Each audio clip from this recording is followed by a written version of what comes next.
Today in this class we discussed about microinjection and polyethylene glycol mediated transfer. Microinjection. It was first proposed by Dr. Marshall A. Barber in the early of 19th century. This method is widely used for gene transfection in mammals. It involves delivery of foreign DNA into a living cell. For example, cell, egg, oocyte, embryos of animals through a fine glass micropipette. The introduced DNA may lead to the over or under expression of certain genes. It is used to identify the characteristic function of dominant genes. Microinjection refers to the injection of DNAs or cell organelles into cells using a injection needle. By this method, RNAs, DNAs, proteins, cell organelles are injected into animal cells, eggs, zygotes, and plant protoplast. For microinjection, the following instruments are required: a stereoscopic dissecting microscope, a micropipette, and a glass injection needle. Procedure: the delivery of foreign DNA is done under a powerful microscope using a glass micropipette of 0.5 mm diameter. Cells to be microinjected are placed in a container. A holding pipette is placed in the field of the microscope that sucks and holds a target cell at the tip. The tip of micropipette is injected through the membrane of the cell to deliver the contents of the needle into the cytoplasm, and then the empty needle is taken out.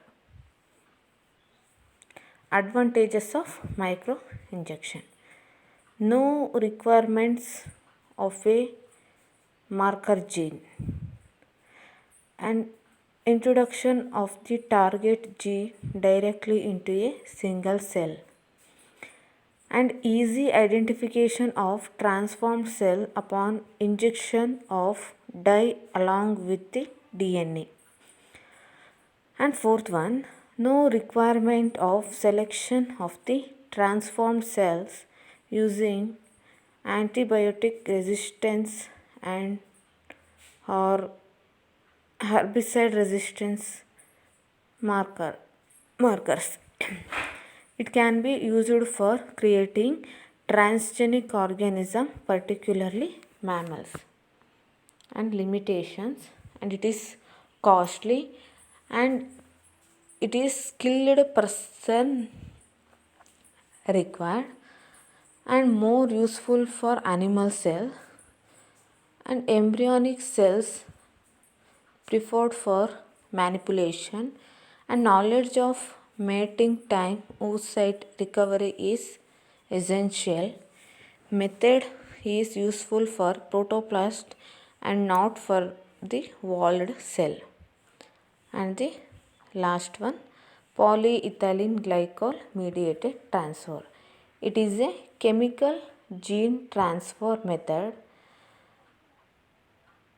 Polyethylene glycol in the presence of divalent cations destabilize the plasma membrane of protoplast and renders it permeable and naked DNA.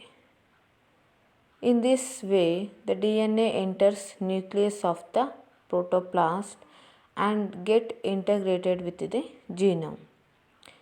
The procedure involves the isolation of protoplast and their suspension, addition of plasmid DNA followed by a slow addition of 40%, the PEG 4000 dissolve mannitol and calcium nitrate solution.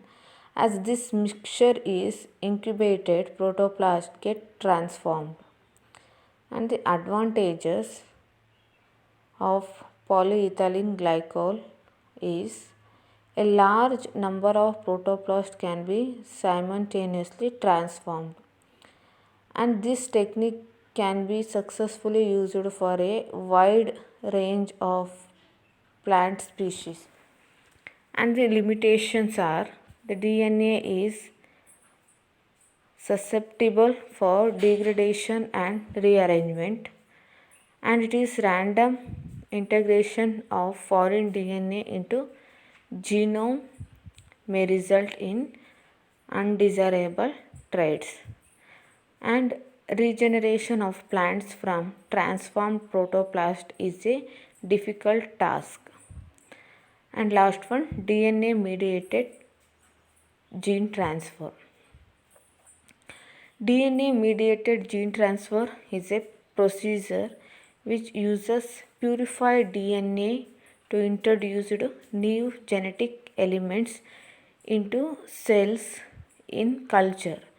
DNA mediated gene transfer is a procedure for introducing donor DNA into recipient cells. DNA mediated gene transfer is a procedure which uses purified DNA to introduce new genetic elements into the cell in culture. The standard DNA mediated gene transfer procedure involves the use of whole cell DNA as carrier DNA for the transfer. We have modified the standard DNA mediated gene transfer procedure to transfer the herpes simplex virus type 1 thymidine kinase gene into TK murine recipient cell in the absence of whole cell carrier DNA. The majority of carrier free transformant lines expressed the TK plus phenotype stably, in sharp contrast to our results with carrier containing DNA mediated gene transfer. There was a wide range in donor DNA content among independent transformant. Further analysis on one transformant line using DNA restriction, digest, and in situ hybridization provided evidence that in the absence of whole cell carrier DNA, multiple donor DNA sequences became integrated at a single chromosomal site. Thank you.